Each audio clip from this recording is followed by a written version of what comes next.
impact. The force with which two lives come together. Sometimes for good, sometimes for evil.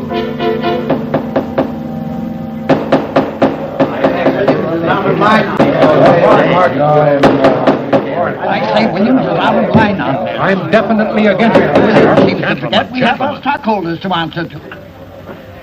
Phone Mrs. Williams, Della. Tell her to be ready in about an hour, and I'll pick her up. Yes, Mr. You phone San Rafael and see if those papers are on the way over from the executive. Yes, Walt.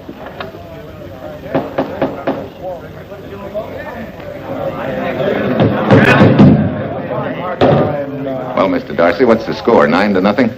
I'm afraid it is, Walt. If you think you can persuade them to change their minds, go right ahead. Gentlemen, I never interfere in stock issues, dividends, or anything else in your department. I must run my department with no interference. Either I know why and when I need more factory space, or you need another boy. And that's all right with me, too. Because I can take these plants and pick my own spot in the motor production field. You won't have to worry so much about dividends. There won't be many. Hold on. I'm sure none of us want to lose Walt. Or our dividends. Why do you say we take another vote? Now, all in favor of buying the 3 new factories signify by saying aye. Aye. Aye. Aye? Aye. Aye. Aye. Aye. An unanimous vote. Congratulations, Walt. Congratulate the board. They're the winners. Williams, if these factories are so valuable that other companies would jump at the chance to get them, how do you know that you can buy them at the price you quoted us? How do I know? I bought them this morning. Good morning. Della, I was asked to rush this up for Mr. Williams. Get my wife, Della? Your maid said she'd gone to the dentist. I gave her the message. Oh, fine. Oh, this just came. Thank you. What about those papers? They're here. Burke's checking them now. Good.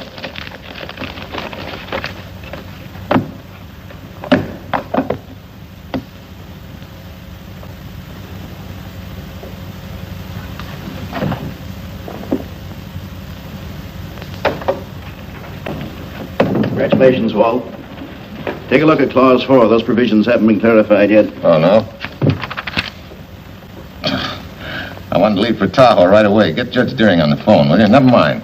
I can get faster action if I run out to San Rafael myself and stick with them till they're right. Yeah? Mrs. Williams on 3. Oh, put the blueprints of that new diesel in, will you? I want Jackson to see him. Hi, Duchess. I'm afraid now we won't be able to leave till about 5 o'clock. What? You're not going with me, but I counted on it. But I thought as soon as Dr. Harris took care of whatever it was, I'd feel better. I don't. Stupid thing still aches, and I certainly wouldn't be a very desirable driving companion. No, seriously, darling, you run along and buy your little factories and hurry home. I'll send you back to the office. And cheat me out of my goodbye kiss? Not a chance. I've got to drive over to San Rafael. I'll stop on the way. Love me? Bye, dear.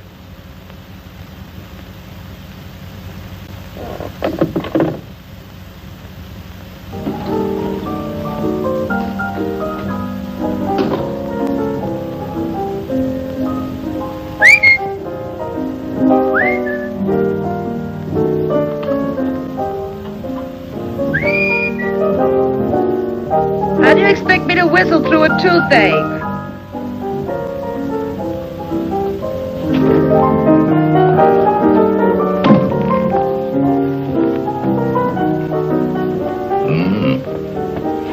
Nothing in the whole world smells as sweet as you do, Duchess. Certainly don't feel sweet. I was grouchy as an old bear. Well, old Doc Williams can give you something to fix that. Close your eyes. Relax now. Take a look at that and see if you don't feel better. Oh, Walt. Oh, darling, it's beautiful.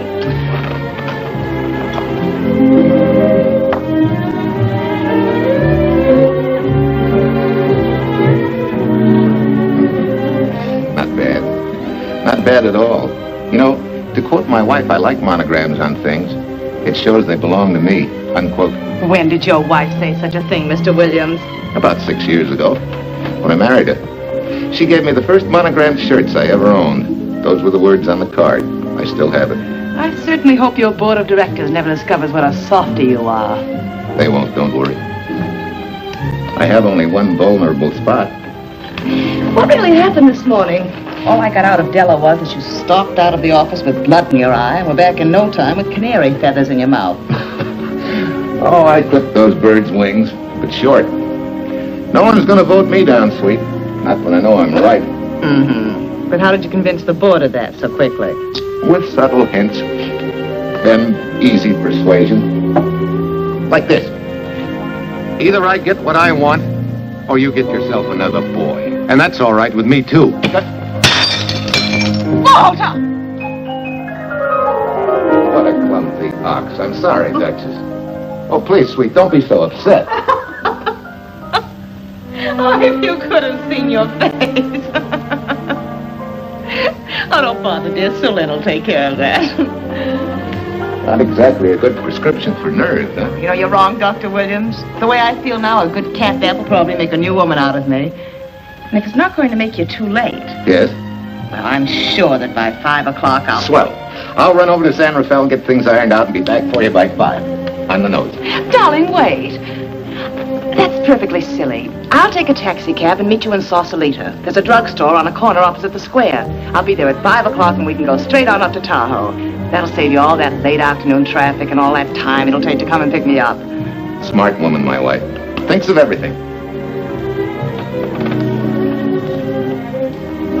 Where's your bag, honey?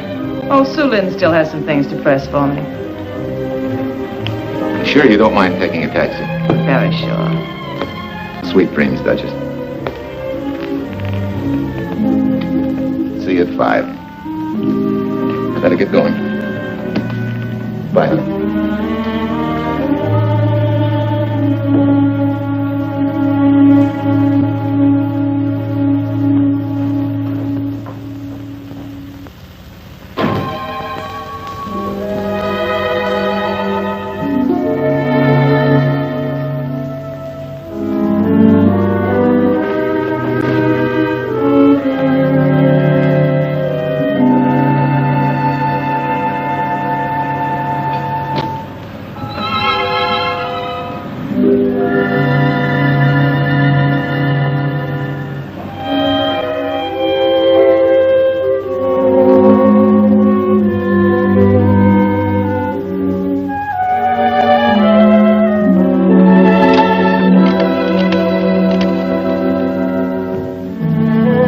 Long distance? I want Berkeley 79721. Hello. Ah. Hiya, beautiful. Yeah.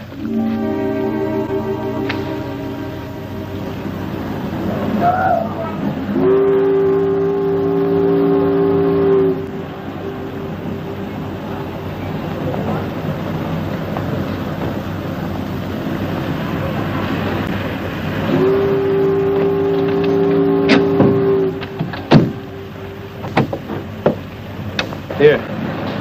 Don't forget, turn this stuff over to a bellboy at the airport hotel in Oakland. Tell him to hold it for Jack Burns. Jack Burns, the airport hotel. That's right, I'll be checking in later. What do I owe you? $1.15 a here. All the stuff back to Oakland. Yeah, here. Buy yourself a new key. Thanks.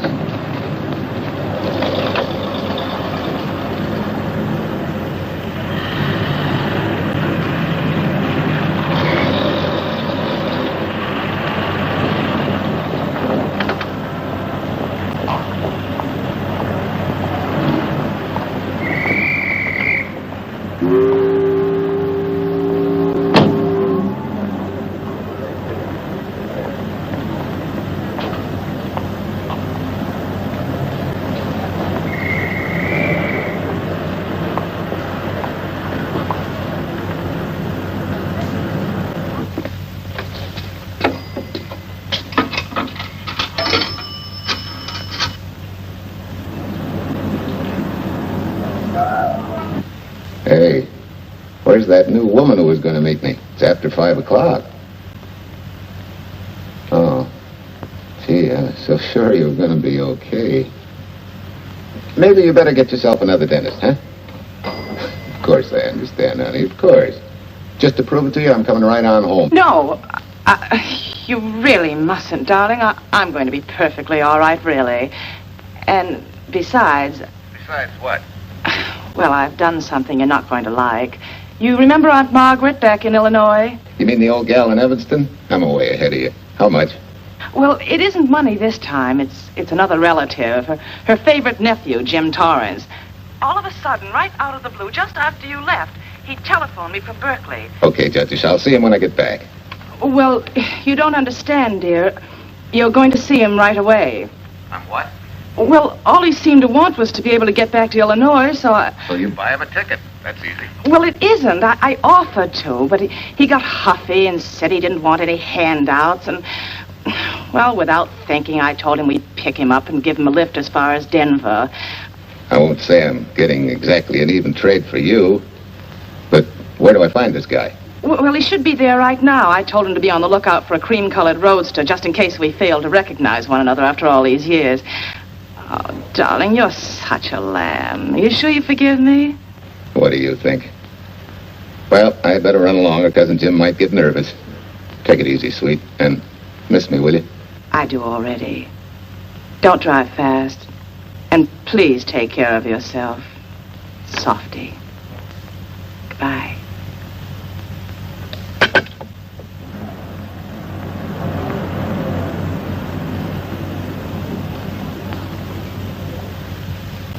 Hello, Della? Yeah, Mrs. Williams wasn't able to go with me. Now, while I'm gone, you see that she gets her roses every morning. That's right. But this time on all the cards, put love from Softy. Yeah, S-O-F-T-Y.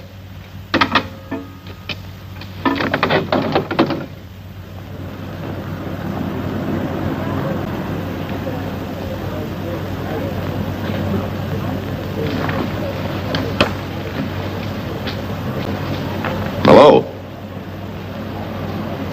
You must be Jim Torrance. Yeah, that's me. I'm Walt Williams. Hi, Jim. Hi. Where's Irene? Oh, she's a little under the weather at the last minute. Worse luck. Oh, that's too bad. I was hoping I'd see her. Yeah, I'm disappointed, too. Where's your luggage? Oh, I'm wearing it. Less trouble that way.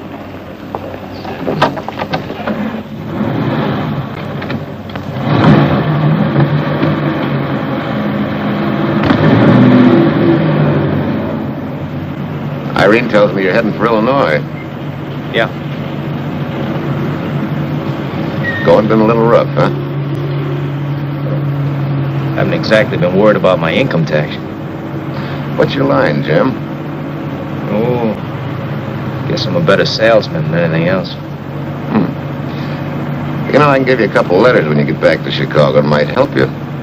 It's fine. Little in with a top brass never hurts. What outfit were you with? Adams, Third Army. How was it? Rough. Except for the time in Italy. I kind of liked it there. Patton's outfit never got to Italy. Of course. But most civilians never know or care, and I figured you didn't either. Well, I fooled you that time.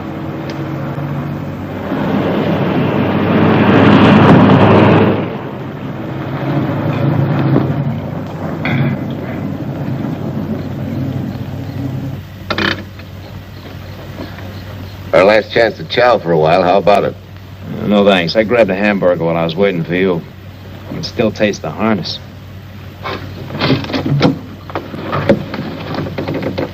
Sure you won't change your mind? No, I'm gonna grab a little shut-eye. Right.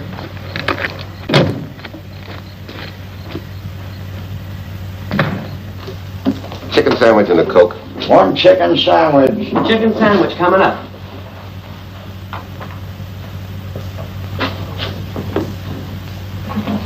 Give me change for $1, will you? Yes, sir.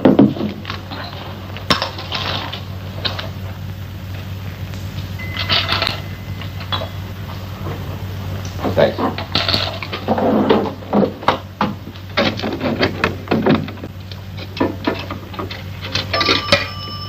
San Francisco. Klondike 2, 6714.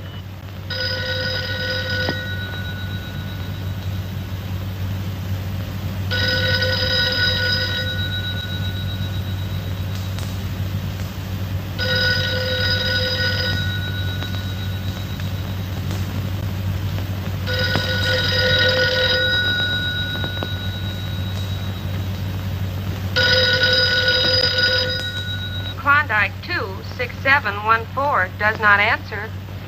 Oh. We'll try Sutter 1, 2599, please. Bayview Apartments. Oh, yes, Mr. Williams. No, your maid isn't there tonight, sir. Well, she said Mrs. Williams was taking something to make her sleep and wasn't to be disturbed. But perhaps... No, don't disturb her. Just leave a message that I won't forget about a certain problem. Mm-hmm. I think I have it, sir. You want her to forget all about a certain problem. Softy, is that S-O-F-T-Y, sir? Softy is going to take care of it thoroughly. Is that all? Yes, that's all. She'll understand. Be sure she gets it the first thing in the morning. Right.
Hi. It's been so long since I've been behind the wheel of anything but a Caterpillar or a Jeep. I had to find out what a real buggy feels like. Why don't you drive for a while? Oh, swell. Nothing would suit me better.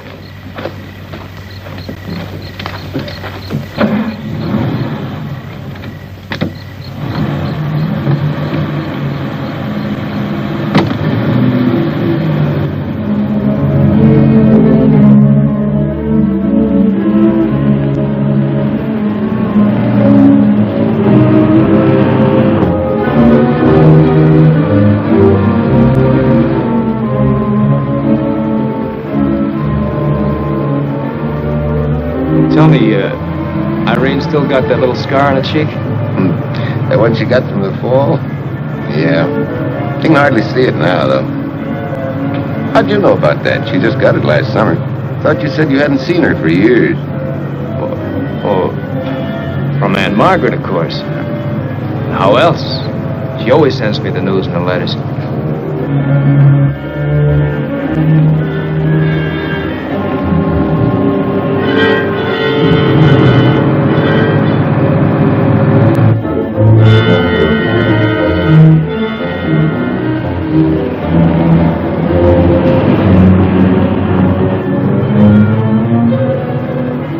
Aunt Margaret will be pretty happy to see you. Irene says you're the favorite nephew. Afraid my lovely cousin was just giving me a build-up for your benefit. You don't know Irene. Maybe not.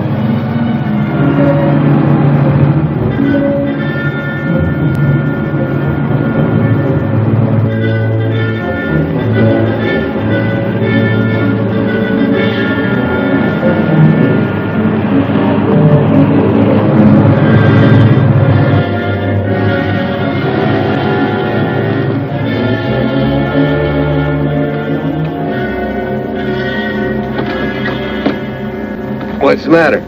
I think we got a flat.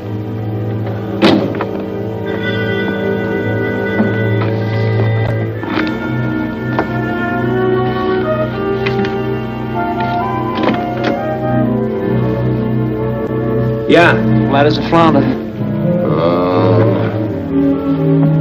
Well, let's get to work. Hey, look out there, young fella. It's quite a drop.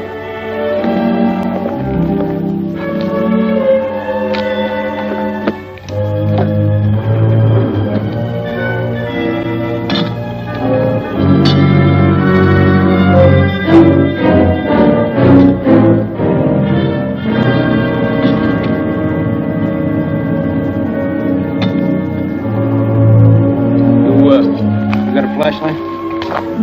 I think I have. Get the jack. I'll take a look.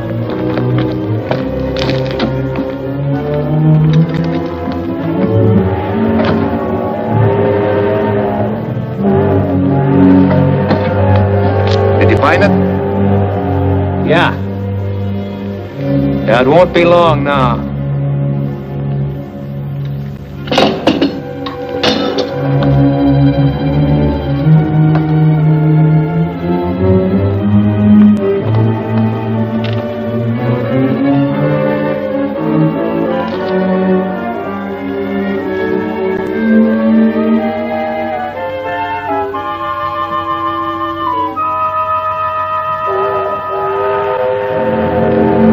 Let's get going.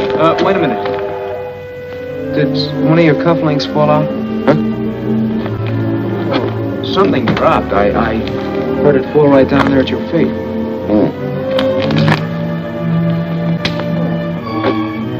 But he must have rolled under the car.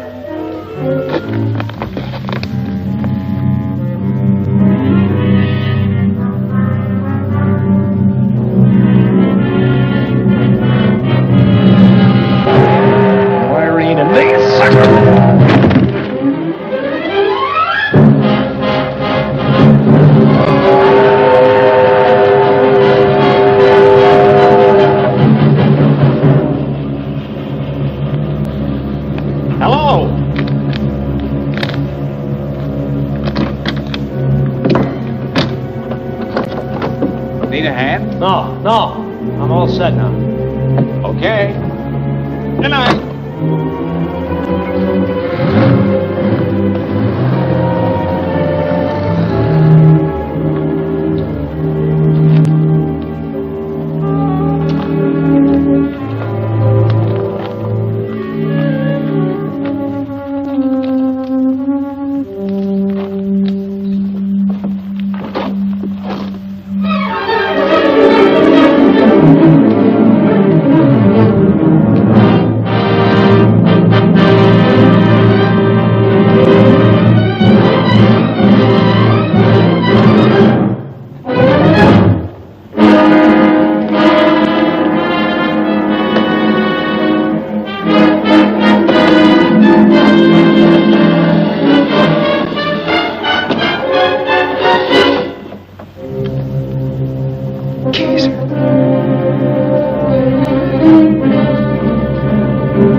Now, in case my husband should be late and have to rush for his plane, this will be taken care of. Thank you.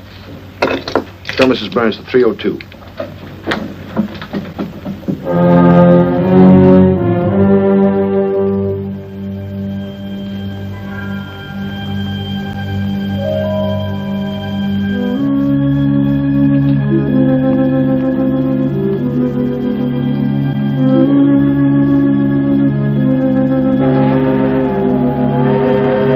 Irene and me, sucker. From Irene and me, sucker.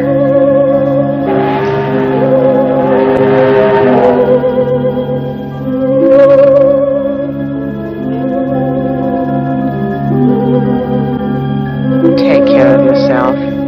Softy. Softy.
Young lady, Excuse me.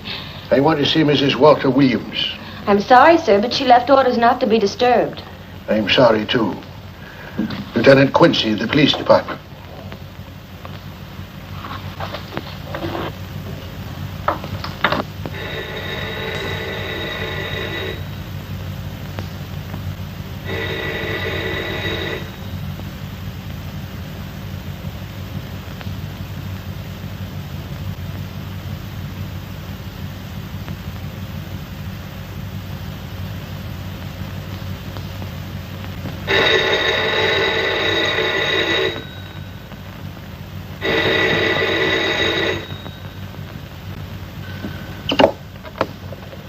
Hello? I thought I left orders not to be Oh, I see. Ask him to come up, please.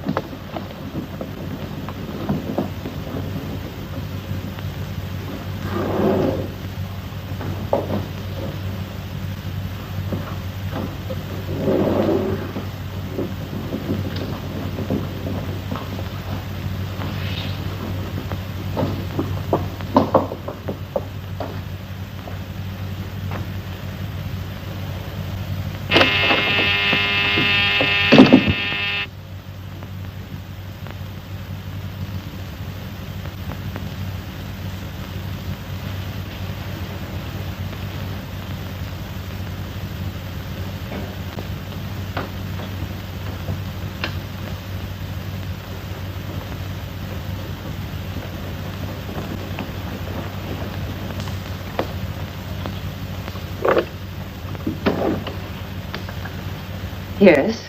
I'm Lieutenant Quincy with the police department. I'm sorry to disturb you at this hour, but... may I come in? Of course.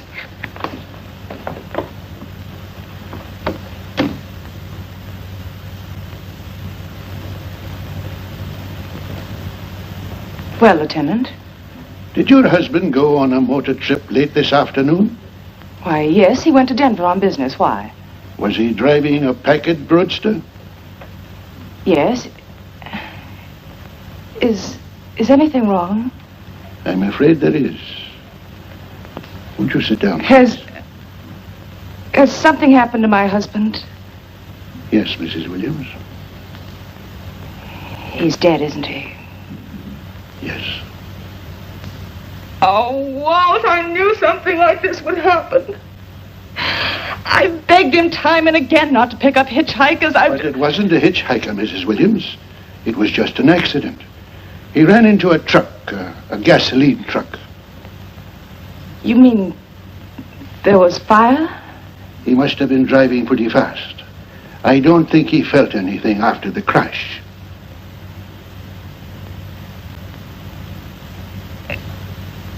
If there's nothing more you need me for, Lieutenant, I think I understand. And may I say you've taken this with a great deal of courage. Good night, Mrs. Williams.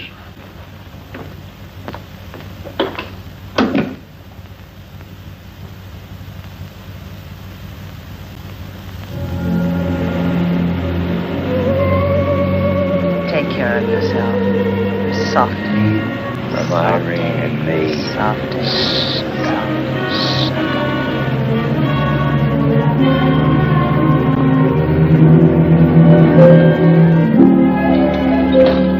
Ready? Yeah.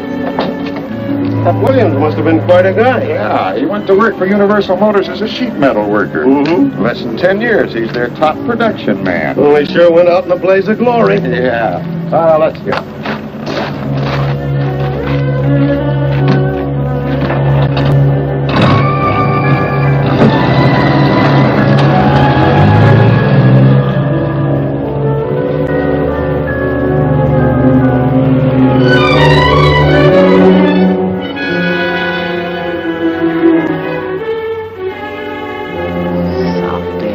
From Irene and me.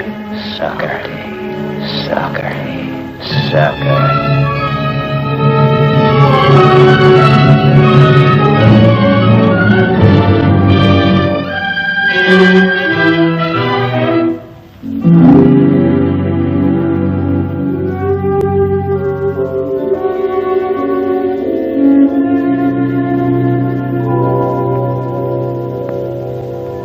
Well, could Mr. Burrs have taken a later plane and still made connections for Mexico City? I see. Thank you. Yes? Here's some telegrams for Tai Tai. Just put them under the door, Sulin.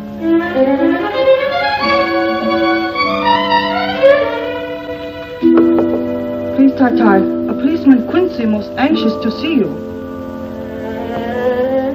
Ask him to wait, Sulin.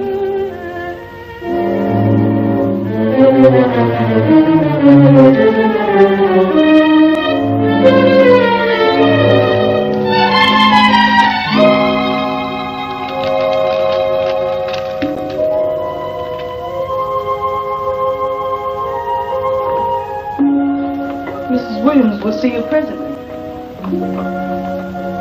Will wait, please.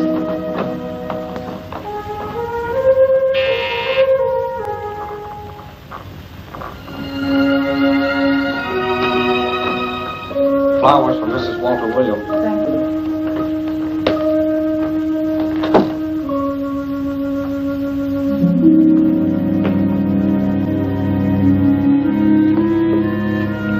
Roses like Mr. Williams always sending when he's away. You seem to have been very fond of Mr. Williams. Sulin is honored to have served him 5 years, and he... I'm sorry to keep you waiting, Lieutenant. I wouldn't be disturbing you again if it wasn't necessary. And I would be keeping you but a moment. You're being very considerate. Won't you sit down?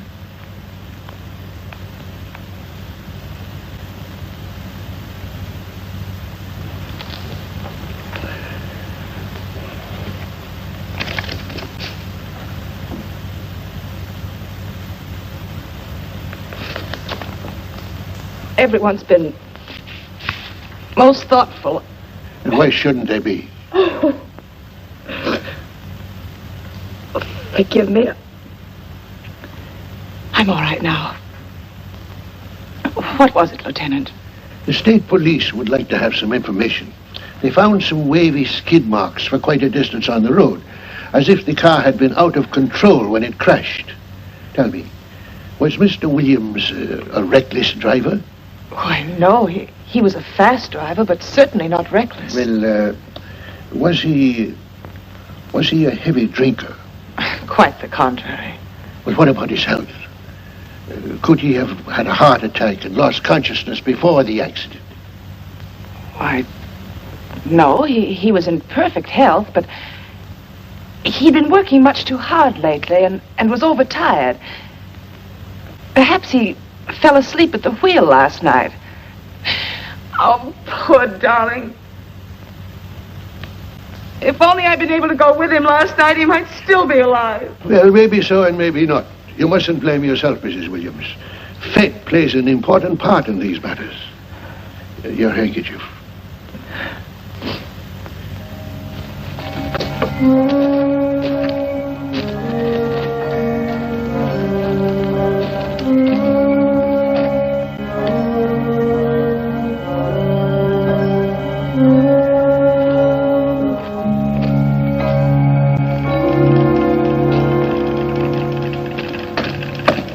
When's the next train to San Francisco? 10 a.m. tomorrow. You sure there isn't one sooner? No, I'm sorry.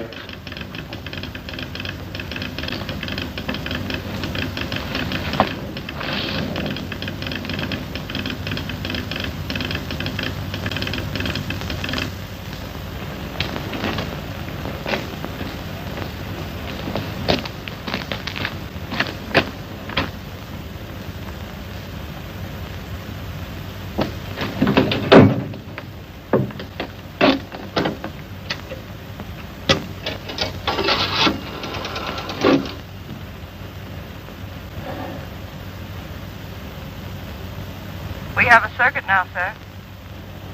Evanston. Calling Mrs. Margaret Hubbard's residence in Evanston. One moment, please.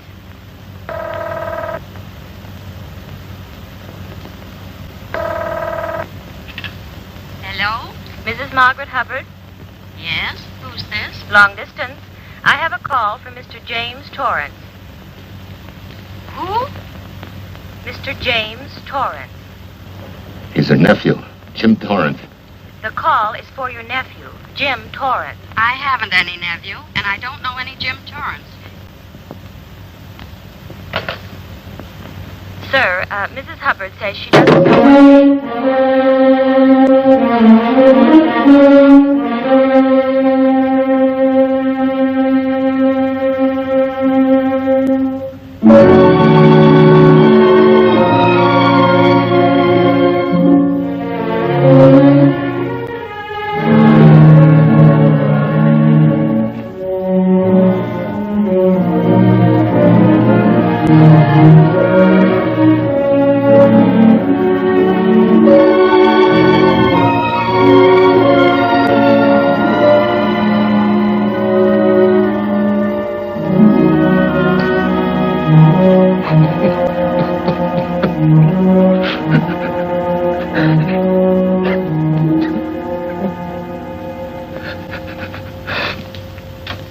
What's the matter, son? Looks like you need a doctor. Doctor? I can't leave the station, but old Doc Bender's just across the road there. Yeah. Doctor? Think you can make it? Yeah. I'll make it.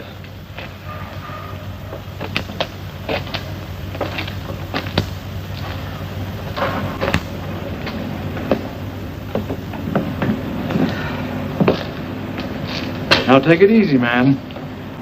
There's some concussion there. You've got to watch your step for a while. Yeah.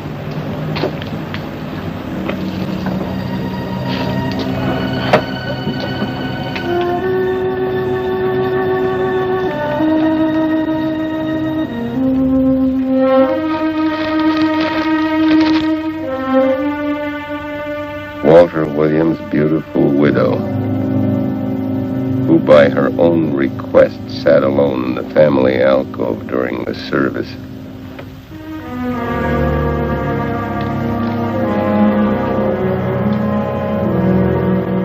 Smart. Someone might have caught her licking her chops.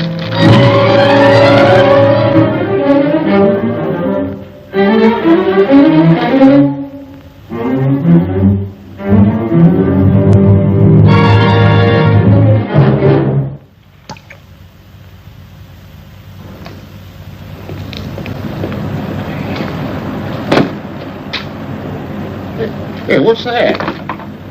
Walter William. Hey, ain't that the guy that... For the love of Mike, what's that briefcase doing here? He's dead. They did him a dirty trick if he ain't. Hey, now wait a minute. Don't touch it. We better turn it over to the police.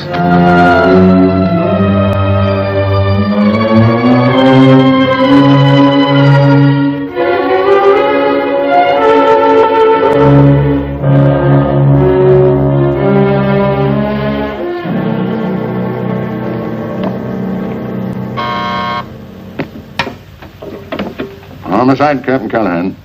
Oh, yes, Chief. The dope just came in from Washington. The fingerprints are those of a James Torrance. Yeah, I'm putting Quincy on it. Right. This sort of opens up a new can of peas on the Williams accident. There's the FBI reporting the guy. Playing with the lady's affection seems to come natural with him. All you got to do, Quincy, is find him. Yes, that's all I got to do. Last known whereabouts of Jim Torrance was in a moving van somewhere between Sacramento and Points East. Yeah, wait a minute. Last known address, care of his sister, Mrs. Joseph Rossetti. Irving Apartments, Berkeley. Well, what are you waiting for, Quincy? Let's go. Did Torrance leave any forwarding address? No, he said he was going to send it to me. Sorry to trouble you. Oh, Lieutenant, if you should happen to hear from him, will you let me know? There's an unpaid telephone bill and a bundle of laundry. Laundry? Let's have a look.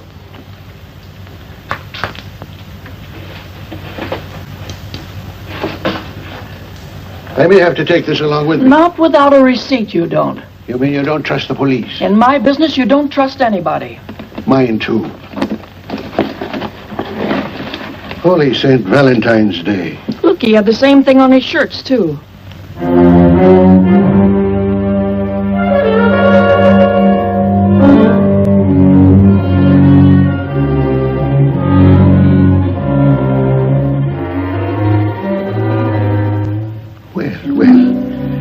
Romance in your late tenant's life. Did you ever see the lady? You know, I never did. But I always knew when she'd been here, the wonderful perfume. I'll lay you 10 to 1 she's a rich widow. Could be. Wait, I'll get you his telephone bill. Pretty fancy stuff for a hitchhiker. Yeah, but he's a pretty fancy hitchhiker. According to the shirt maker, a certain lady in the town had these made special. And they're just like her husband's. Only his initials were WW. Sort of smells, don't it, Cal? Now take a look at this little item. It was also found in the laundry. I for Irene and W for... Well, it could be for Williams, too, couldn't it? Yeah. Homicide, Callahan speaking. Hello? Oh, hello, Fitz. Hello. What news? Oh, any luck? Both days, huh? Swell. Have it typed up and sign it. This report of Fritz will be a nice little topper for this pile. His checkup shows calls from Torrance's phone to Williams's private number, and a flock of them going the other way, including one on the 7th and several on the 8th. The 8th, in case you've forgotten, is the date of Walt Williams' accidental death. Well, that ought to be enough to get an indictment out of the grand jury. Go pick her up. I'd like to play a long shot first. It might give us 2 for 1. Well, take him one at a time. A bird in the hand. He's not going to lead us to its mate. I'd like to give the lady a little more rope. Well, Thanks. I thought you'd agree.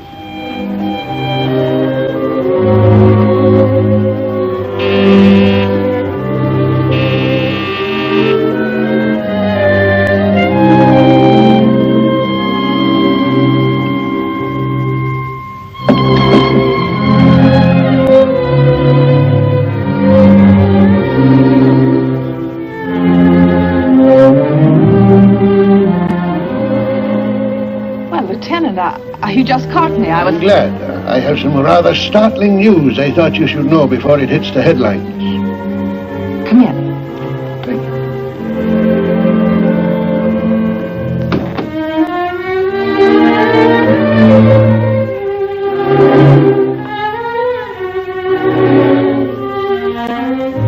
Sit down, won't you, Lieutenant? Thank you. I'm very anxious to hear about this news.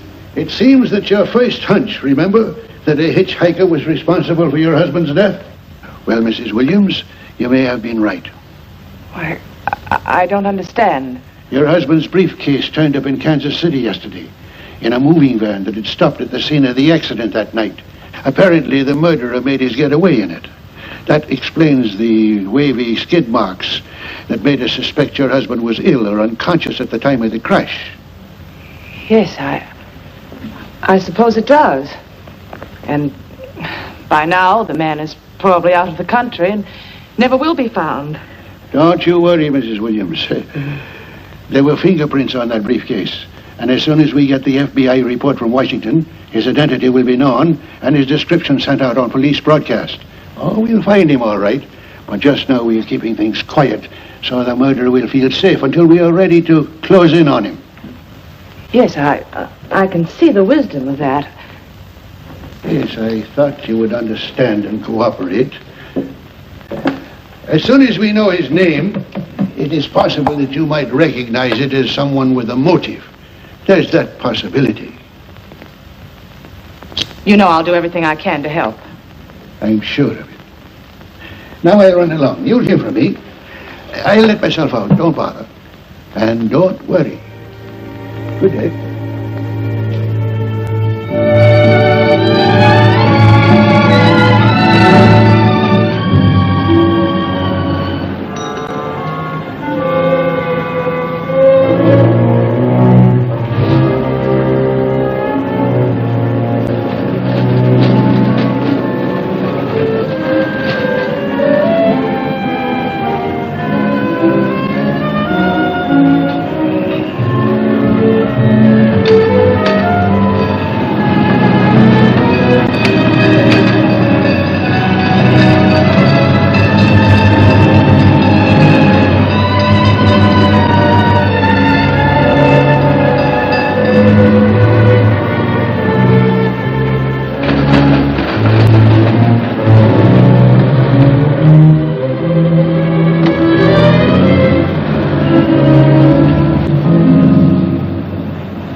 $1.35. See, everything after the letter J in the first name has been obliterated by heavy writing over it.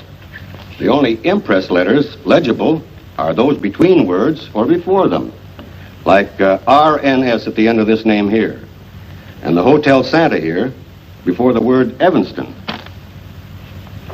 Well, Tom, don't you think it's about time you retired? Why, there isn't even evidence there of Mrs. Williams' intent to communicate with Torrance. And who do you think should be the path to the telegraph office to wire to? The League of Decency? I'll tell you what I think, that you should have brought her in when I first told you to. By the time we get her now, she'll have figured out a way to tip Torrance off. He'd be that much tougher to find. Not unless she's tipped him off from your office. Ernie's got her on ice waiting for you.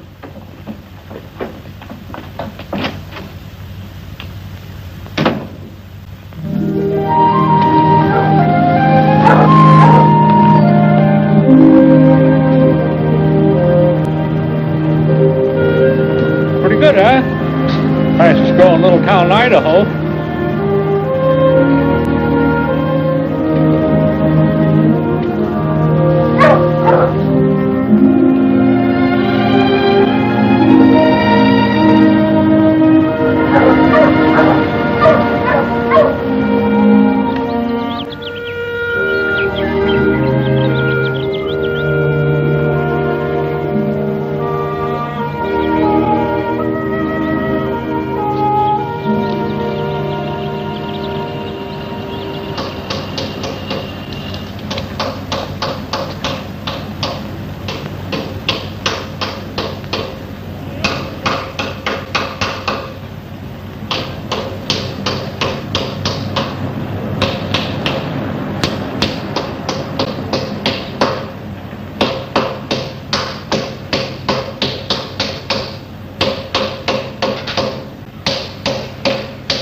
Have a heart stung. You trying to wreck that engine? Oh. Sure. It's a hobby of mine. The way you're going at it, you can't miss.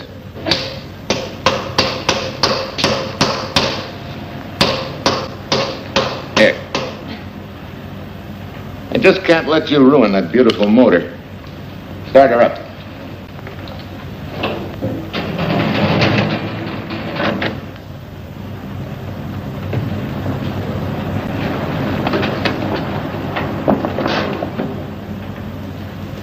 Okay, start her up.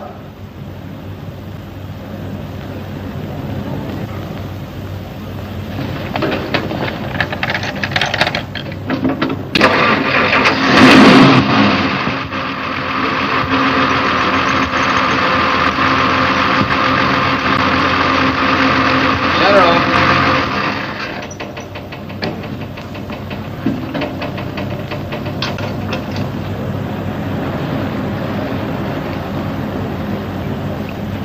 You're certainly not a mechanic by trade. Hands like that. Maybe it's a hobby of mine.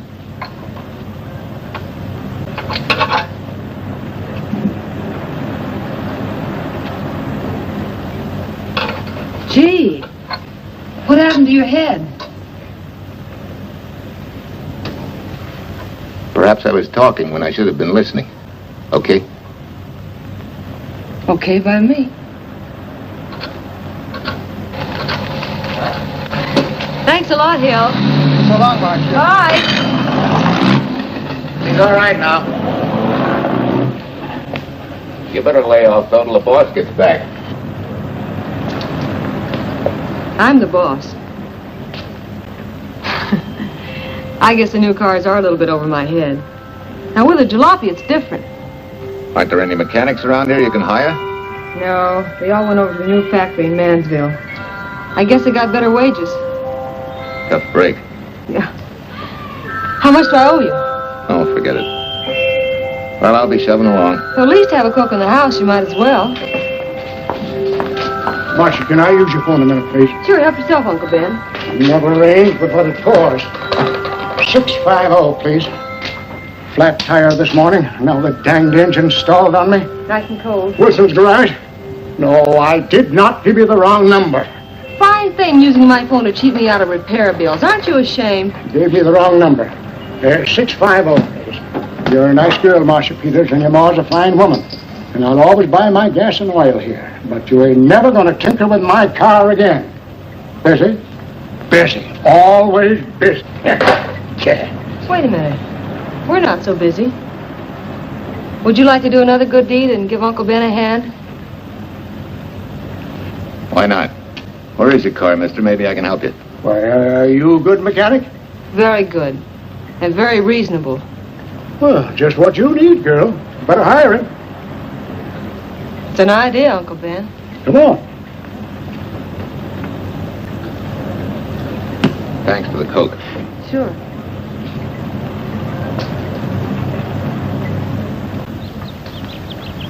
Well, I got Uncle Ben fixed up all right. Nothing but a sticky carburetor valve. Bye. I hope he paid you. What for? It only took a minute. You're certainly not money conscious, stranger. There.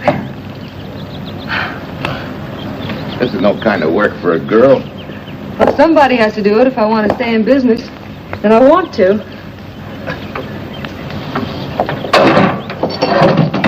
Must be some business that you're better suited for.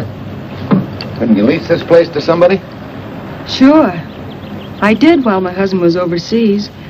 But when he was killed in Okinawa, well, we'd made a lot of plans for the future here. And I had a hunch he'd like it if I took over and tried to make a go of it. Takes more than a hunch to do that. I got along famously. Business has been fine until lately when the help got short. Could be again. I had a good mechanic. Yeah. You sure need one, all right. Well, for Pete's sake, say yes or no. Do you want the job or don't you? You mean you'd hire me without knowing anything about me? You can repair automobiles. What else do I need to know? Except your name. Well? Why not? Sure. I'll try it for a while till you get someone permanent. The name's Bill Walker. Okay, Bill, it's a deal. And maybe if business gets real good, you'll want to stay. Oh, don't count on it. Where's this go, on the rack? Yeah.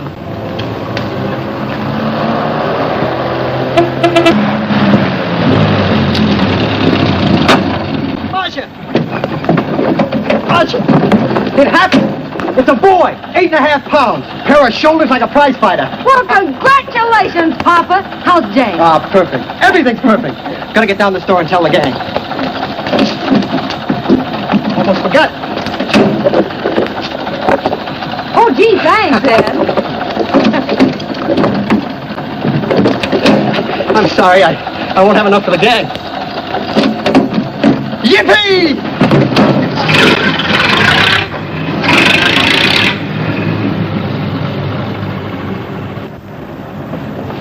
Maybe you can use this token from the slightly delirious new father. Thanks. Say, we haven't settled the matter of wages yet. Maybe I can't pay your regular salary. Suppose we leave that open till you find out how much I'm worth to the business. Doesn't seem to be any business right now. Might be a good time for me to get rid of this beard and find a place to board. We live right next door. I'll go ask Mom. She'll know of a place. Sort of a peaceful house. I noticed it this morning. Oh, gosh, I forgot. She's down helping Mrs. Wellesley with her canning. Mom finds homes for everything from stray cats To stray mechanics? Well, you're not a stray anymore. I'll go phone. Pearl, 674, please. Hello, Miss Westler. May I speak to Mother? Hi, Mom. I've got some good news for you. I hired a man for the station. Yeah. No. Nobody we know. He's from out of town. Needs to place a board. You got a good one up your sleeve? Okay. Says she has to meet you first to come home for supper. Huh? And you like apple or cherry pie? Cherry. Cherry it is, Mom. See you later. Oh, now I gotta get rid of this. Hey, where's the nearest barber shop? The one and only, just up 2 blocks. Tell Judd you're working for me. When you get back, we'll close up and go home. Thanks.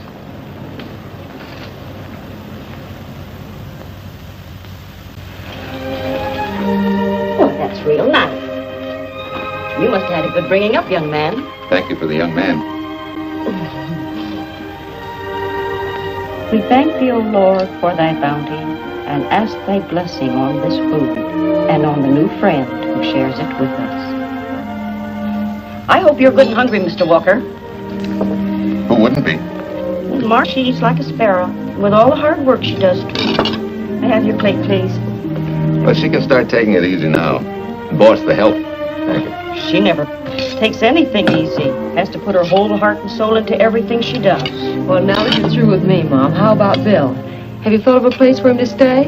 Well, why can't he stay right here?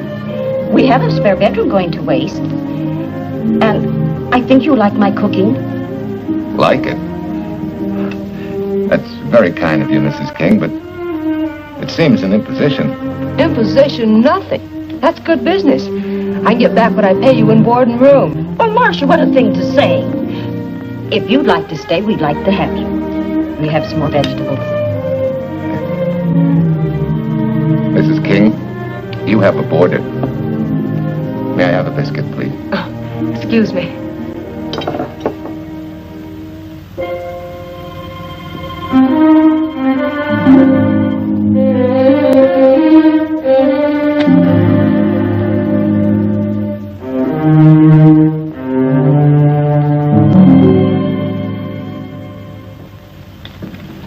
Okay, Miss Joe.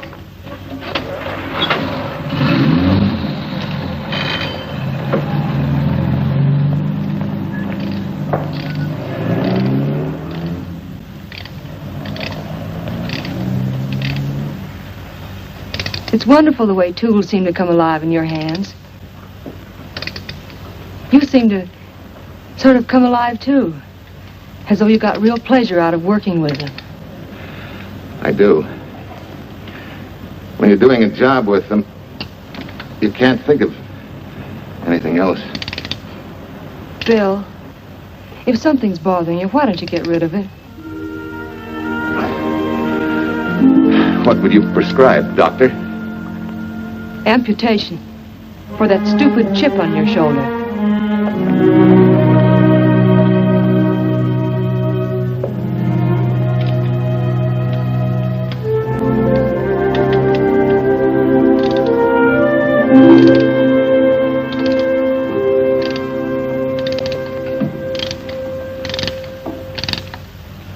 What you need is a ring job. Save yourself some money. Gee, Bill, with the baby and everything, I just can't afford it now. Oh, we'll take care of that. Hey, boss. How's Ed's credit? Good enough for a ring job? Well, sure, if I can hold Junior as collateral. Oh, not a chance, fella. Never mind her. I'll do it on my own time. Oh, thanks, Bill. Maybe we'll see you tonight, huh?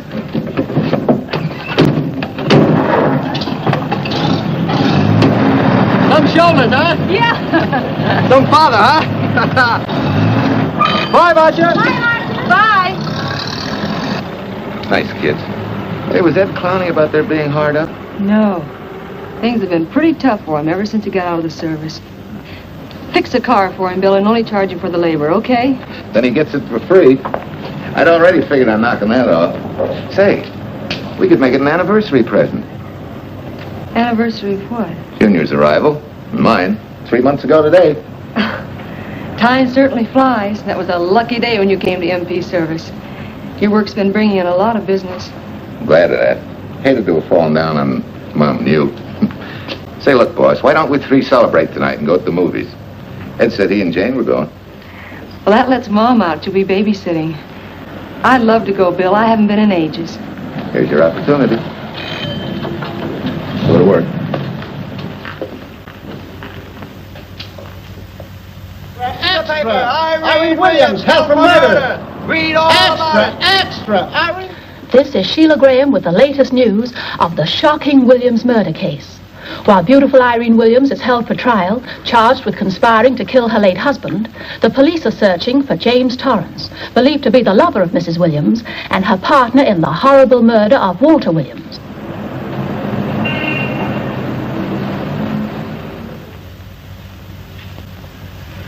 If I'm handling your case, my dear Mrs. Williams, I want 1/3 of everything you get.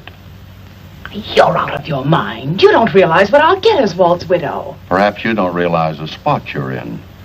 Torrance's fingerprints were found not only on your husband's briefcase, But, in a manner of speaking, on your reputation as well. There's a detective named Quincy, a very smart cookie. He isn't exactly for you. Frankly, Mr. Warner, I'm beginning to wonder if my attorney is for me. Underestimating the enemy's ammunition would scarcely be wise. Now, if we can get to trial before Torrence is found, they'll never get a conviction. But what? If he shows up, we may have to fry him. Oh, no. Let's not cross that bridge until we have to. But if it comes to a choice, we're not going to burn, are we?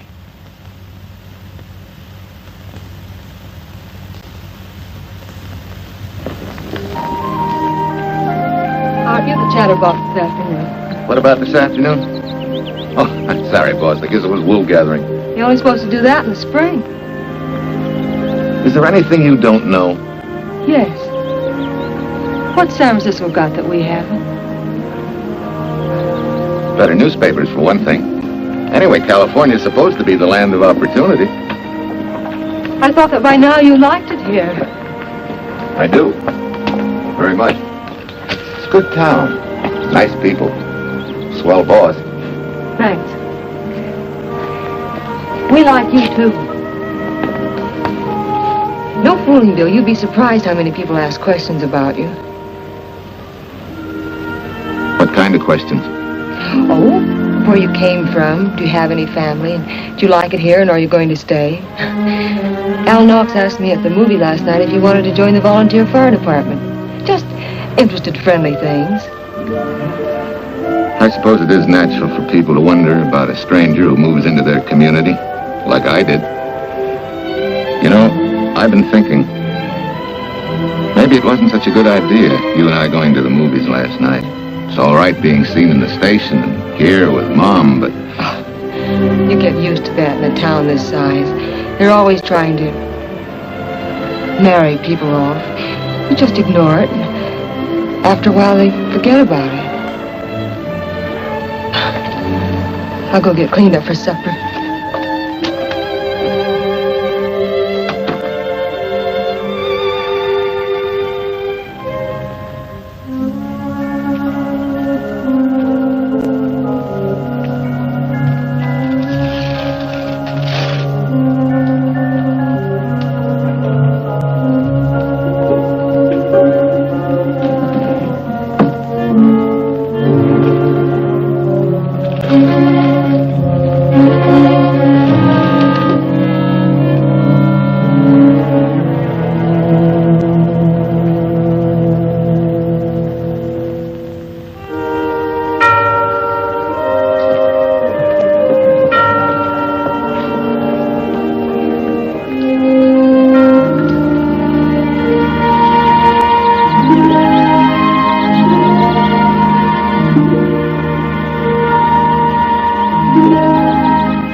How many years this Sunday takes me back.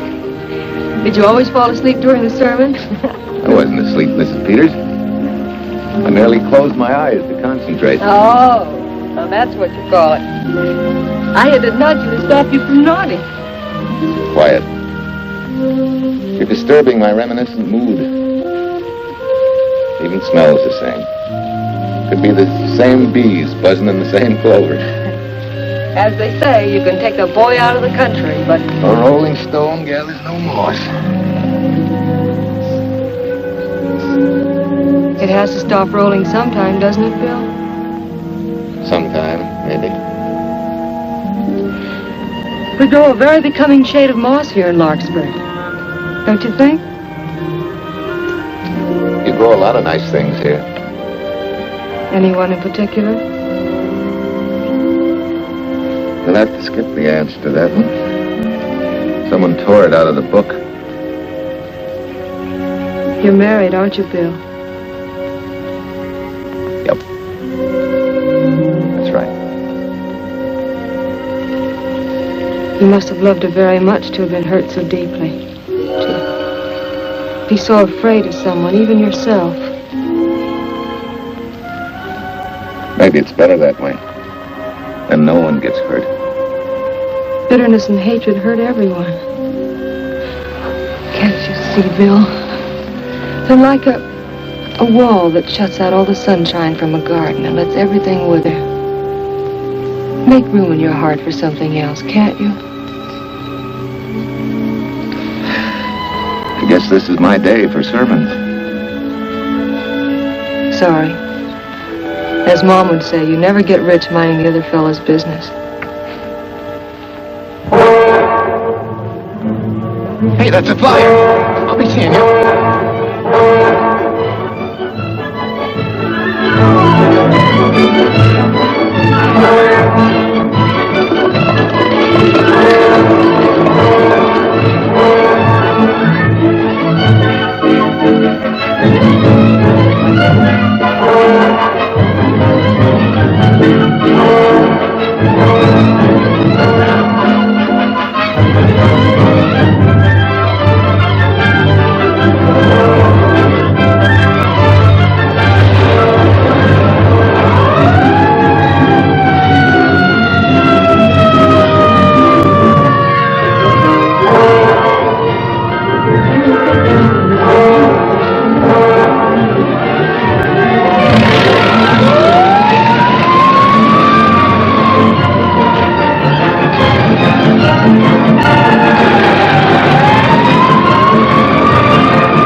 Anybody home? In here, Bill. Mrs. Wesley sent a couple of jars of peaches. Said you helped her can them. Oh, thank you. When I delivered the doc's car, he insisted that I have a bite with him. Where's the boss? Took a book back to the library for me. Huh? What a day. Hey, what's the idea? Are you darning my socks? Well, I thought a drawer full of holy ones isn't doing you much good. I found it when I put fresh papers in your bureau yesterday.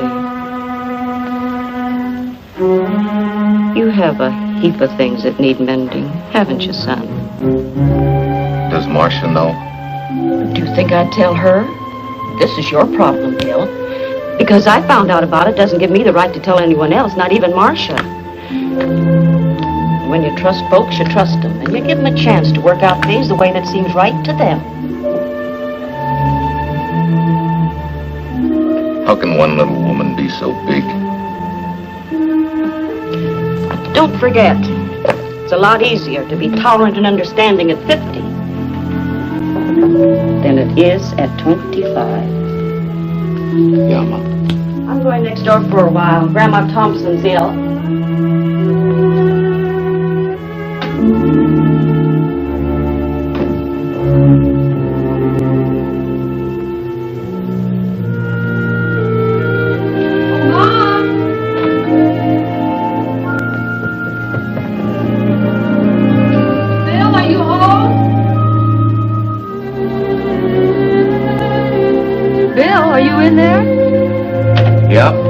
Mom went next door, Marcia. Hi. Do you work awfully late?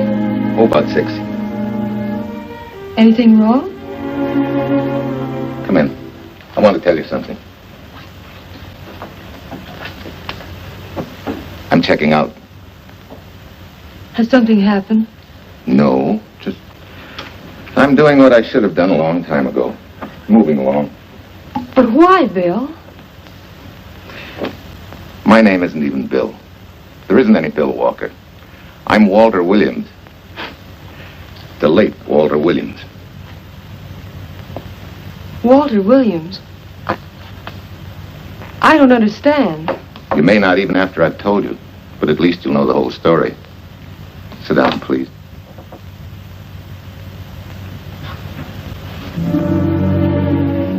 Finally, Larkspur. And you. From there on, you know. I'm glad you're going back to make things right. Going back? Wild horses couldn't drag me back. What are you going to do about your wife? Nothing. You're going to let her go to trial for murder? Oh, no, Bill. Why not? She tried to kill me, she and her cousin. But they didn't. Who says they didn't? Let them try and prove it. No matter what your wife did, you can't be tried for something that didn't happen. Oh, Bill, can't you see? You bet I can see. She deserves everything she's getting. Sorry part of it is they'll never convict her. No, Bill. The sorry part is you're not big enough to take a hard jolt to your pride and to your ego. Sure, it hurts to be tricked and cheated by someone you loved and believed in. But that doesn't give you the right to take justice into your own hands, to trample on the hearts of others and walk out on life. A barren, frustrated boyhood. A marriage to a woman who accepted my love, yet despised me so thoroughly she resorted to murder. I'll never think of our moments together without nausea. I feel stripped bare, degraded. Because you've closed your mind and heart to everything else. Even me.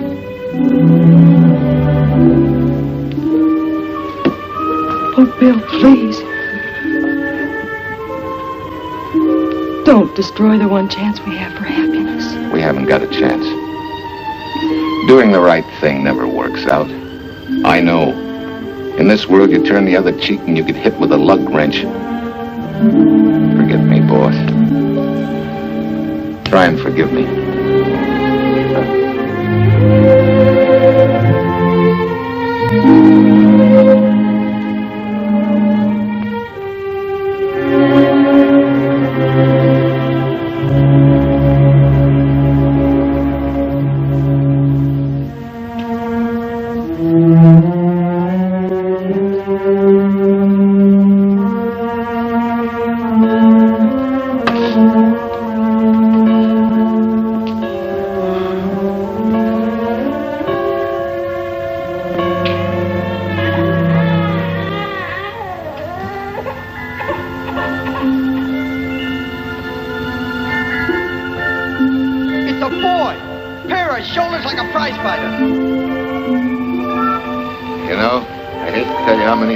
Sunday takes me back. You have a heap of things that need mending, haven't you, son?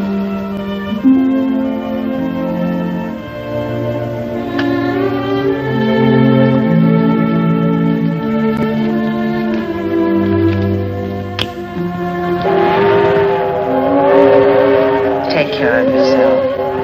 Softly. Sorry. Softly. You're not big enough to take a hard jolt to your pride and to your ego. Sure, it hurts to be tricked and cheated by someone you loved and believed in. But that doesn't give you the right to take justice into your own hands, trample on the hearts of others and walk out on life. Oh, Bill, please, don't destroy the one chance we have for happiness.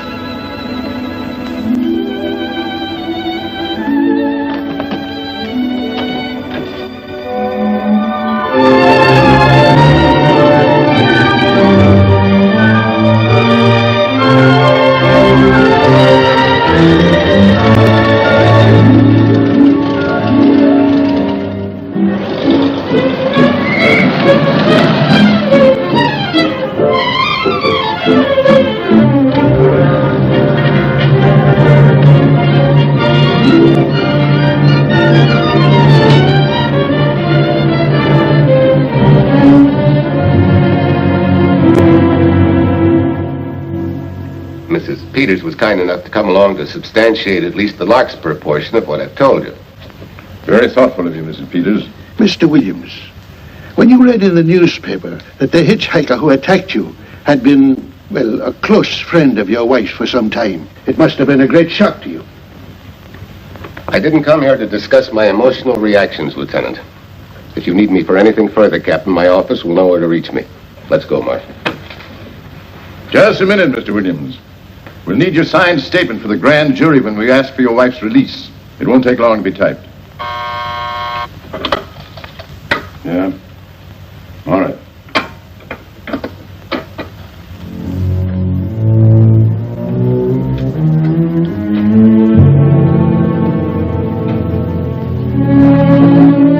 Come in.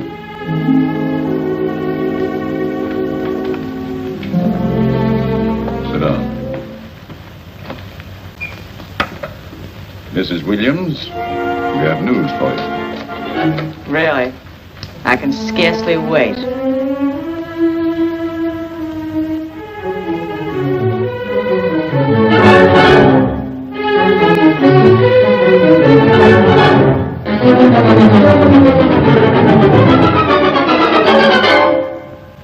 It seems it was Torrence who was in the car when it crashed. Jim? Dead?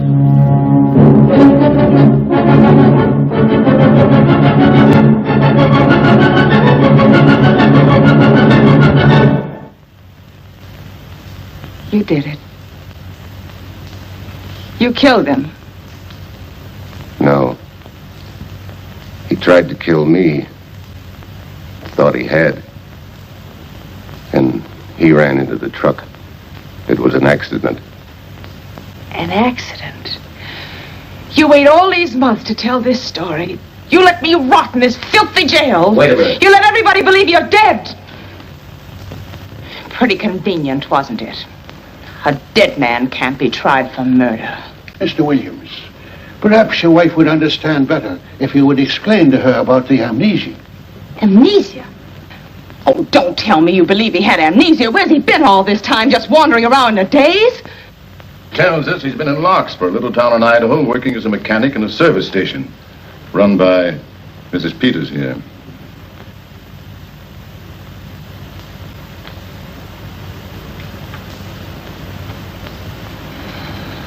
I understand perfectly. Now that my chance for happiness is dead, I suppose you'll demand the divorce I begged you to give me so that I could marry Jim. That's fantastic. Yes, isn't it?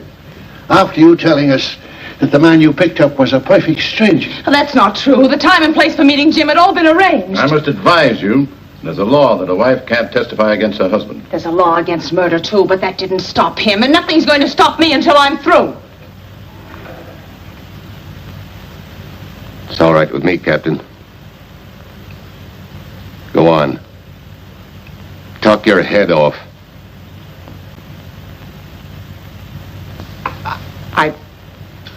I was to have gone with him to Denver. He insisted on it, although I was quite ill. Several hours before we were to leave, he came home. There was a violent scene. He threatened to kill me unless I agreed to give up Jim. And I wish he had. This is incredible. Not one word that she has said is true. Then you have nothing to worry about. Mrs. Williams, was there a witness to the threats you mentioned? No. Unless the maid overheard. She was in the apartment. In fact, she picked up the pieces of the vase that he threw at me. Where's she now? I don't know. She left me suddenly after all this began. Please, could the questions wait? I feel rather ill. Will you have Mrs. Williams ready for the grand jury at 10 o'clock tomorrow morning? That's all.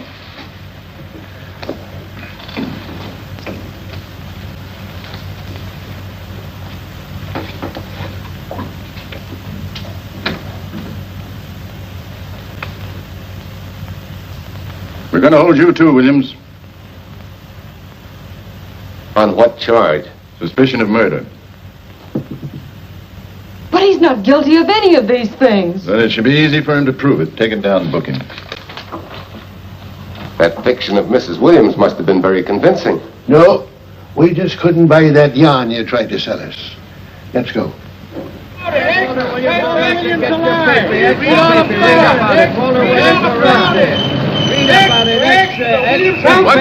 What's the white freed and murder charge? Extra, get your paper. Walter Williams charged with murdering wife's mother. Extra, get your paper.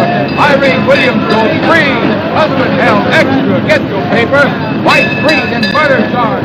Walter Williams charged with murdering wife's mother. And Daly's going to cover Williams' office. Okay, boys, hop to it. I want all I can get by 10 a.m. tomorrow for the grand jury. Okay, Chief. Oh, Tom, don't miss a bit. Dig up everything you can on Williams and the Peters dame.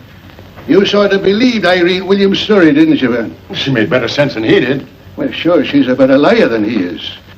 Don't forget, I went all through her grieving widowhood with her. She's a bad customer. Well, that's for the grand jury to decide, and Williams insisted on letting her talk. So it's his funeral. Funeral, all right. Especially with that yarn he told. But murder's out of character for him. There's a few pieces missing somewhere. There might be in Idaho, if it's not too much out of character for you to get going. You're going to miss me, Cal, when I retire next year. Maybe I'll join Private Eye and solve your cases for you.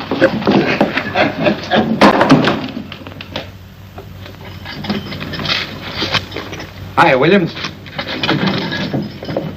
Mr. Williams? Thanks. Got a deal from the bottom here, don't you? Sorry, Williams. Okay, Williams.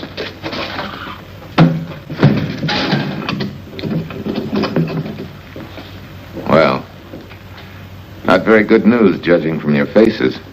Well, Walt, the grand jury returned indictment against you. Mrs. Williams was released. I see. Now, don't you worry, Walt. We'll have you back at work where you're needed, and in short order. Come on, Eldridge. There's a visitor waiting far more attractive than we old fogies. We're just leaving, Mrs. Peters, but remember, don't hesitate to call on me for anything. Thank you so much.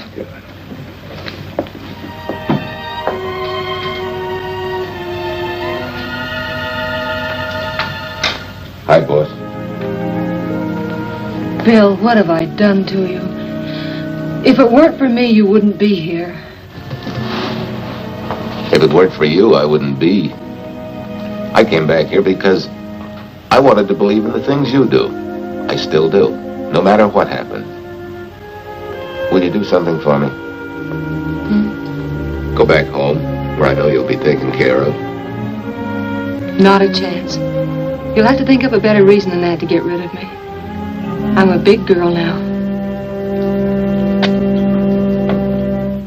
I've just been to Larkspur, Williams, where I found these newspaper clippings. Of course, some of them are 3 months old, but you seem to treasure them, so I brought them along. So? I don't think they exactly substantiate your claim of amnesia. As if you were interested in substantiating any claim of mine. Now, let's get one thing straight. Most people, when they get in a jam, think the police are only interested in the prosecution. Our job is to get the facts, the truth. And the truth never hurt anyone but the fellow that lied. Unless he was a beautiful woman. Oh, quit kidding yourself, Williams. You made the boner. I had no more to do with Torrance's death than you did. And out of the whole population of Northern California, you just happened to pick up a hitchhiker who happened to be your wife's boyfriend. Ah, have a heart, Williams.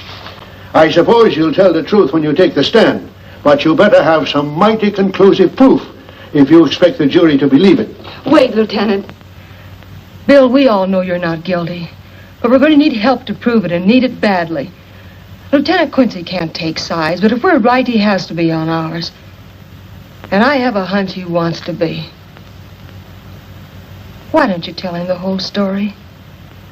All of it. Please. I'd like to. Quincy, very much. Guess I should have told the whole truth in the first place.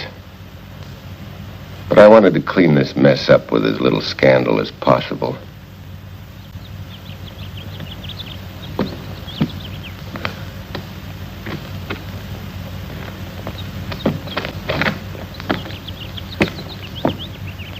Well?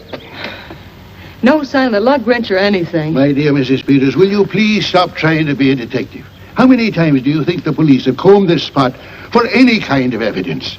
Now, be a nice girl. Take Mr. Williams' advice. Go back to Larkspur. What time is it? It's only 4 o'clock. We still have time to go back to town and go on our hunt for Sue Lynn. Now, look here, young woman. You've had me on the run since early morn. But, Lieutenant, the maid seems to be our only hope now. We've got to keep looking till we find her, that's all. That's all? Wait. She was naturalized, wasn't she? Suffering chopsticks. Quincy, you dumb flatfoot. This Sue, what's her name, was Chinese born. If her port of entry was San Francisco, there'd still be a file on her, photo and all. Let's go. Back to town. Immigration.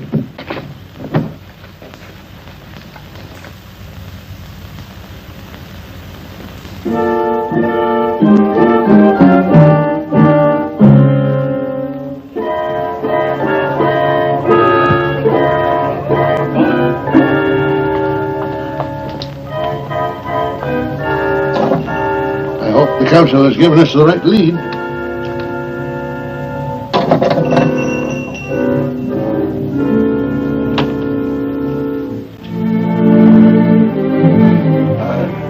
You are sing? Understand? You savvy English? Also French, Italian, and Hebrew. May one ask what is desired?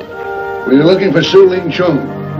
The Chinese consul said you were her uncle and might tell us what she is. This daughter of my brother, has she offended the honorable police? Oh, no. They just wanted to ask her some questions about Mr. Williams, the man she used to work for. Ah Sing's heart is heavy that he cannot lead you to her. But things that are not known cannot be told. Well, if you hear anything of her, report it to headquarters.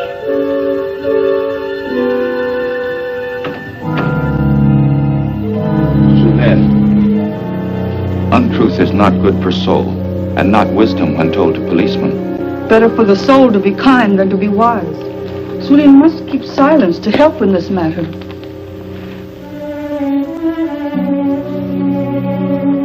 You know, you're quite a gal. In case I haven't told you lately. You're just too easily pleased, that's all. There must be a way out. Why can't we find it? Oh, buck up, boys. Tomorrow's another day. Yesterday you go to trial. Bill, I'm afraid. And the state intends to prove, beyond any reasonable doubt, that the defendant, Walter Williams, did, with malice aforethought, kill the deceased James Torrance, whom he knew to be his wife's lover. And that with his victim dead beside him, he drove his car into the course of an oncoming truck, jumping clear himself some seconds prior to the crash. And subsequently, he made his getaway in the back of a loaded furniture van. And for 3 months, as Bill Walker, he laughed at justice, but had imprisoned his unfaithful wife for conspiracy in his own murder. But then he decided that being dead cramped his style. He thought he could eat his cake and have it too. So he returned, most anxious to explain his long absence and to right the dreadful mistake that had imprisoned his wife for 3 months. Ladies and gentlemen, it was a cold-blooded, premeditated murder and must be punished to the fullest extent of the law. Call the first witness, please. Captain Callahan, did Walter Williams tell you what suddenly cured his amnesia after 3 months? No, he did not. But he did tell you the man that struck the blow which caused the amnesia was a total stranger, a hitchhiker he had picked up.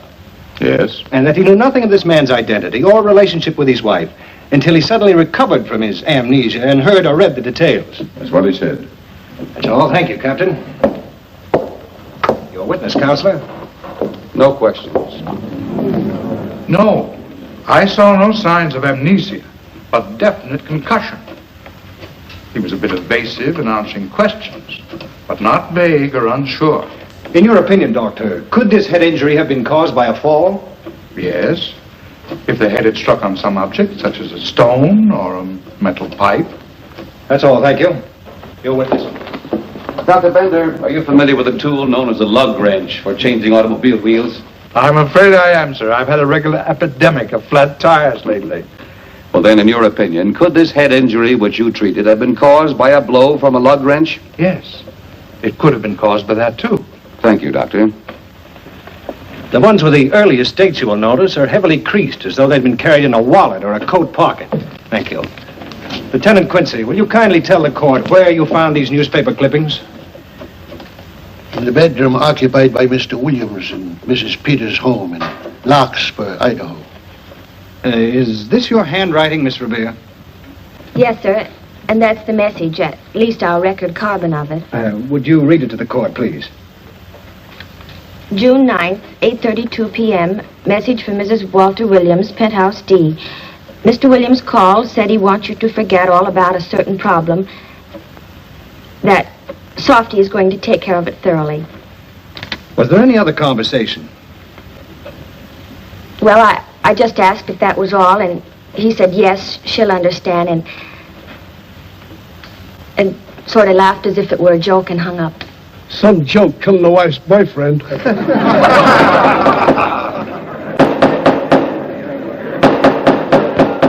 is the state versus Walter Williams. All the rounds so far have gone to the prosecution, And it was a grim-faced Williams who was returned to his cell this afternoon. What the score will be after he takes the stand is anybody's guess, but he's going to need some lucky punches to get a decision. And though Torrence struck with intent to kill, after telling you this is from Irene and me, sucker, you still telephoned Illinois to find out if there was a cousin Jim. You are hard to convince, aren't you, Mr. Williams? Is it so incredible that a man should fight against believing such a thing about his wife? Oh, that is very touching. From a husband who planned a trip on which he intended to destroy his wife and did kill her lover. That's a lie. Your Honor, I object to the conclusions drawn by the prosecutor and move that it be stricken from the records. But, Your Honor, there is a corpus delicti, remember, who was your wife's lover. Objection sustained. There's also her own story, which in front of witnesses you insisted she tell. And then we have your own two different stories from your own lips.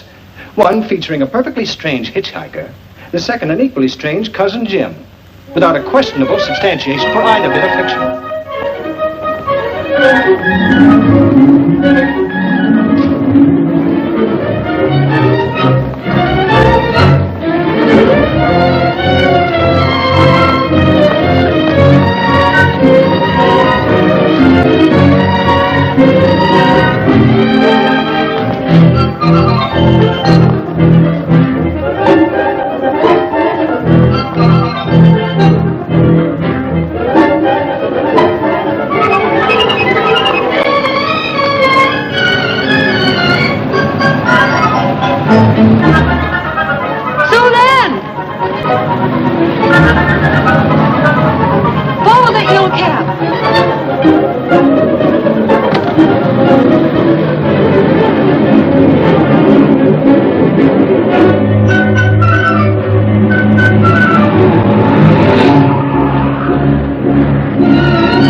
Remember me, don't you? I was here with Lieutenant Quincy from the police department. I just followed Susan up the stairs. I saw her coming here. You must be mistaken. I'm not mistaken. She's here. I must see her. Our thing, don't you understand, is to save a man from prison, even from death. I will send her to you.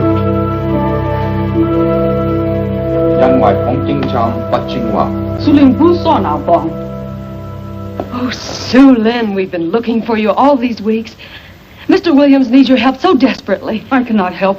You must forget that you found Sue Lynn. Forget it? But you're his only witness. You're the only one that can help. Not as a witness. Only with silence can I repay his great kindness to me and my family in China. Why? For I heard other things. That most unhappy day. From Mrs. Williams' bedroom, his voice very loud and angry. A flower vase broken to pieces. He can explain all that. They do not believe what he's already told. That I heard anything would do harm. Don't you see?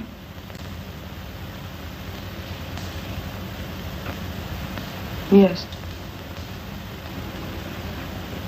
Much sorrow comes from women who know not honor and truth.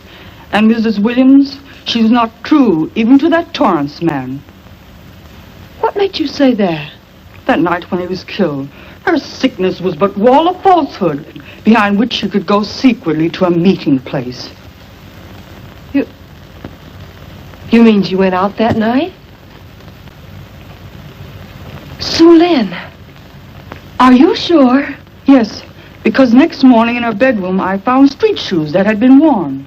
Her coat on the closet floor, with its sleeves turned inside out, as though removed hurriedly. And in one pocket, a door key to some hotel. So, Lynn, that's it.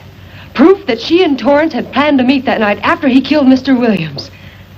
What hotel was it? Oh, I don't remember. The key. What did you do with it? Returned to coat pocket. Come on. We'll get to Lieutenant Quincy. He'll know what to do. And pray, Sulin, every step of the way.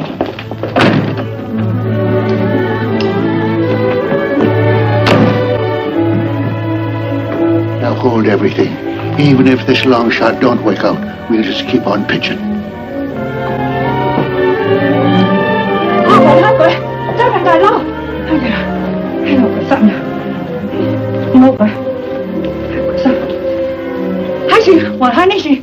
Here it is, yes. Room 302, Airport Hotel, Oakland. Maybe we got our miracle. A special little Chinese one. It is to hope that Sulin was of small help to Mr. Williams. Oh, Sulin. Come on, copper. Next stop, Oakland. I set the little lady's hotel rendezvous. I was on night duty then, all right, but I sure don't remember a looker like this. Quite a dish, eh? A little too highly seasoned for my digestion, thanks. Lieutenant, just found a couple of cars for room 302 on June 9th. George Baxter, checked out at noon. Mr. and Mrs. J. Burns.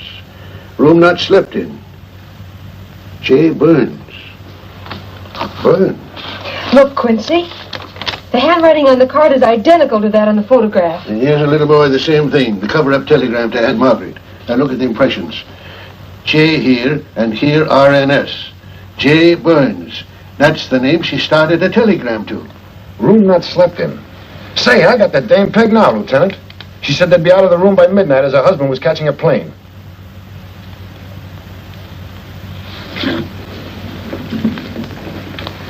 But Quincy... Reservation for Sam Andrews. Yes, sir. This ties it all up, doesn't it? Yeah, like a greased pig. What do you mean? We've got the evidence now, the proof. Of what? Sulin's theory that Irene was playing the field? This evidence only proves that she came here to keep a date with a man named Burns. We can't even prove that he didn't keep the date. But you know he didn't. There wasn't any Burns. It was only a name that she and Torrance used. Fine. If you can prove that, Williams will be free. But none of this will prove it. Sorry, copper, but we are just up another blind alley. Willie? Yes, sir. There's a couple of sample cases from Mr. Sam Andrews. Came up from the station this morning. Take them to Parlor B right away. Sure thing, sir.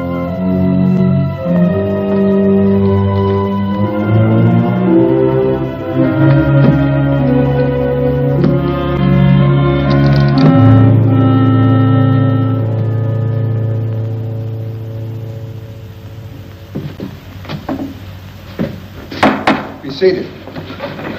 Case of the state versus Walter Williams. Proceed, Mr. Aldrich. Your Honor, we will call Mrs. Irene Williams. Take the stand, Mrs. Williams.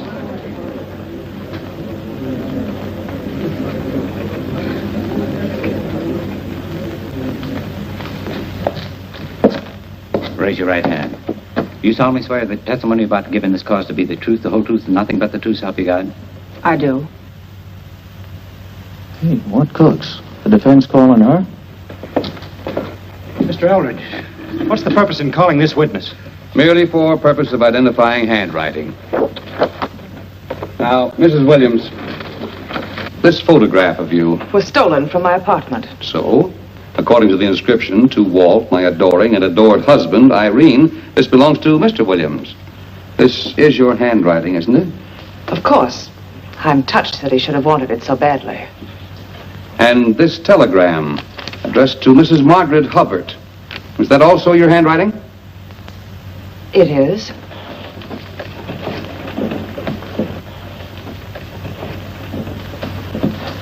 Now, Mrs. Burns, I mean Mrs. Williams, this photograph is inscribed to Jim, my adoring and adored Irene. Did you write this too? I see no point in all this. Merely answer counsel's questions. Did you write it? I did. And these letters addressed to Mr. James Torrance, did you write them? Yes.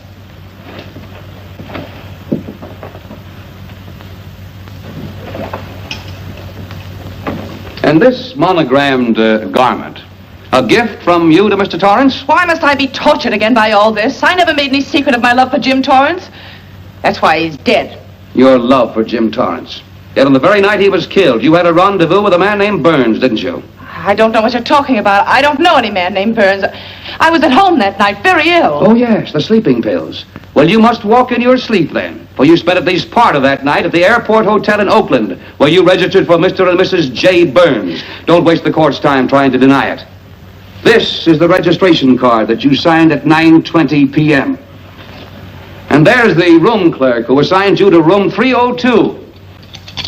And this, Mrs. Williams, is the key to room 302, which you very carelessly left in the pocket of a coat which was found in your closet yesterday. All right, I was there. Now are you satisfied? Not quite.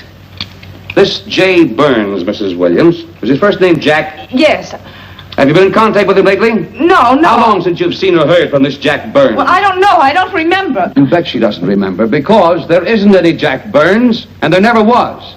That was an alias for Jim Torrance. And it was Torrance who was to have met you that night, after your charming little plot to kill your husband had been duly executed. It's not true. It's not true. I have bad news for you, Mrs. Williams. I can prove it's true. These pajamas, these letters, this picture, all of which you identified for the court, were found in this suitcase, which is full of the clothes and personal belongings of Mr. James Torrance. And the suitcase was found in the baggage room of the Airport Hotel, where it's been held since June 9th. And it says on this tag, in large print, hold for Jack Burns. That is all, Mrs. Williams. Just a moment, Mrs. Williams. Your Honor, in view of the evidence presented, we now ask for a dismissal of the state's case against Walter Williams. And we intend to charge Irene Williams with conspiracy to commit murder against her husband, Walter Williams. Oh, no!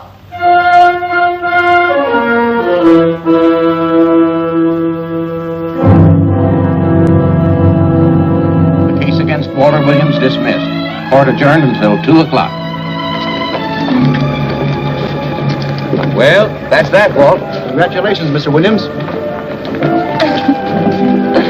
I haven't the words for it, Quincy, but we could never have made it without you. Ah, sure you could. You know, son, right always wins if you give it a little push. Especially when you get a copper like this one to do the pushing. Well, I'll be seeing you. You know, it'll seem kind of strange being able to eat and sleep without someone getting in your hair all the time. Oh, fine, Walt. We're looking forward to having your hand on the wheel again. The Denver plants are waiting for you to open them. You think you can make it in the morning? How about it, Counselor? You bet you can. Oh, good. Well, I'll be running along. Well, you think you like Denver? It's okay by me, boss. Yes, impact.